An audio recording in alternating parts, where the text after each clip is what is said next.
Well, we're back after the break on Eastern Newsbeat, brought to you by Era TV. Now, Tricia, who are we talking to next? I've forgotten. Oh, me, Bill. You? Yes, What you're have- talking to me. What have you done that's... Well, I haven't. You haven't done anything, so we're No, going to talk about no. nothing. I said I don't do nothing. Yes, but a very dear friend of mine, who unfortunately has passed away now, has done something incredible. Oh, right. Yes, now I'm talking about Brian Sampson, and he was an Essendon player. Oh, I know Brian Sampson. You know, I'm a Bomber supporter. exactly. He was best on ground, as far as I'm concerned, on the 1968 grand final win. And he took him No, to 1965, sorry, we lost 68. and 62 as well. Yeah. Oh, he played well, but he was best, without doubt, best on ground in the 65. Exactly right. So he's written a book. Yes, he's written a book, but more Yeah. important, he's created something incredible.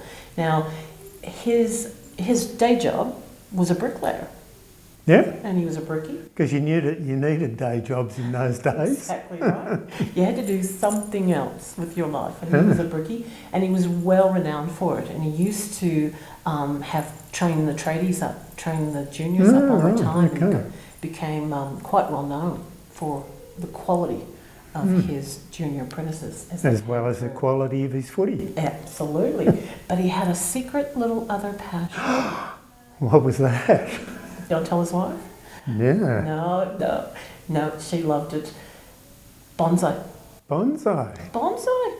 He was a giant of a man. He was a giant of a man. Gentle giant, obviously. Absolutely. Yeah, so he liked bonsai. He liked bonsai, and it was a passion for him. He actually became an international speaker about Jeez. bonsai. No, here I was, thought he only played footy. That's right. And bonsai is the Japanese art of miniature trees. Yeah. And the idea is that you pot up a tree into a small container, and the roots work to that container, and then you can create it in miniature.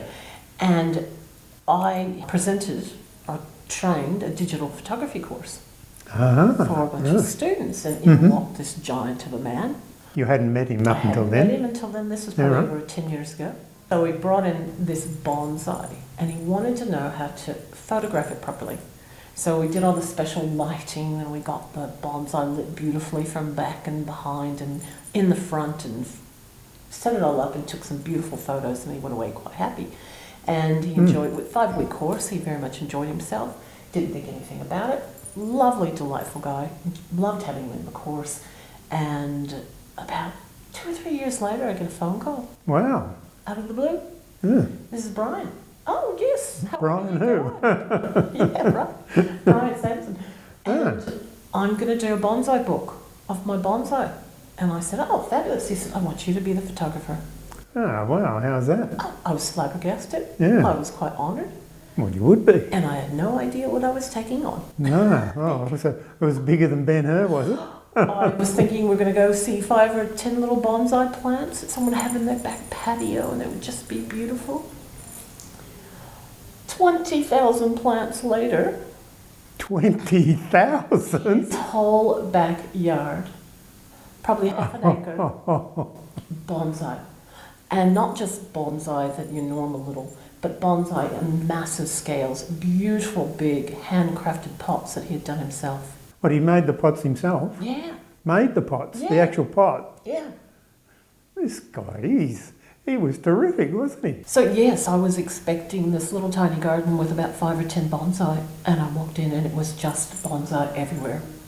There wasn't an empty spot.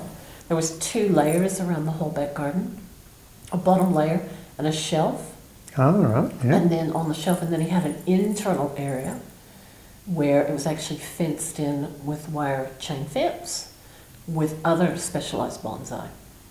And I Wow. just thought, why is this fenced in area? Well, you've got a backyard already with a fence, and you've got bonsai everywhere around you, and you've got potting over there, mixtures over there, pottery stuff over there, all of it surrounded. And he said because he had done a bonsai special before on one of the major television, Oh, right. and it had gone to air, So and did he...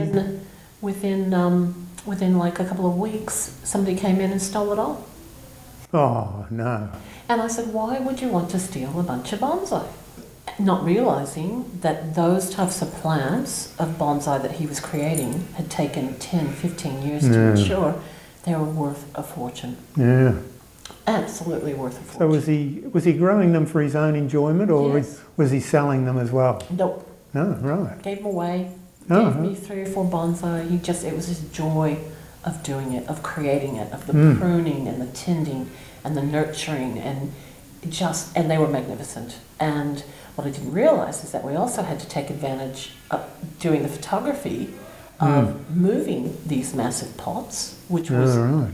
a feat within itself. It was like trying to build the pyramids, because the pots were so big and the plants were so big, and we're trying to move them into a studio style environment, photograph them, and then move them back out. So we would spend days and days and days. And of course, you also had to wait till you had to do the photography at different times of the years, because they were blooming. Because sometimes they shed their leaves too, don't Exactly right. Yeah. So we had this complicated schedule, Okay, yeah. and it took us probably over a year to Wow. photograph all these And- beautiful bonsai. And this is the book. And this is the final book. So Wow. we finally got there. It's actually, and it doesn't have near what we did, but it is a small snapshot Yeah. of what we did. So do you want to go through some of the things? Yeah, or? and the other thing that he did was he was a watercolor specialist. Oh, God, this guy is Exactly. incredible. What did he not do? I've never been so. Oh, there he is impressed. playing football for Exactly. Essendon. So it's this beautiful foreword, Brian. It is a tribute to him through the years and all. And it doesn't really talk about the art of how you make bonsai. It's more a tribute to his bonsai that he created, Oh, right, okay. and the joy that he had in doing it. Yeah. But you can see here how the amount of work going into creating the bonsai and sculpting, and the pots that he would make, and some of the pots. This is what I mean. See how huge that is? Yeah. You lift that. No, I It wouldn't. takes a little bit of time. So it was absolutely amazing what he created, the landscapes and visions that he created. And it was his joy. And he also adored being a watercolor specialist. So he's a painter as well. So very, very lucky to be able to photograph some of his artwork as well. And that is in this book as well. Oh, it's a beautiful book. So yeah. how can people get hold of it if they want it? Well, I've been very lucky. There's a local bookshop in Croydon, Uh-huh. in Main Street, and it's the Collins Bookstore. Run Oh, by right, a yeah. lovely man, Joe, and his lovely wife, and they're taking it on. Oh, terrific. So anybody can just walk in to that bookstore and pick up one of these books That's next and have a to piece of history. Westpac, It is next to Westpac. Yes, it is. Mm. Yes, it is in the Croydon of Main Street. Croydon Main Street, Yeah. Collins Bookstore. Exactly right. Okay, that's where you can pick it up. That's where you can pick it up. And I'm so proud of it. Look, I just took the pictures. He's done all the work. Yeah. Okay, so thanks for coming in today to talk about Brian Sampson and his bonsai book, and it's called Miniature Trees with Imagination. You've been watching Eastern Newsbeat, brought to you by Era TV.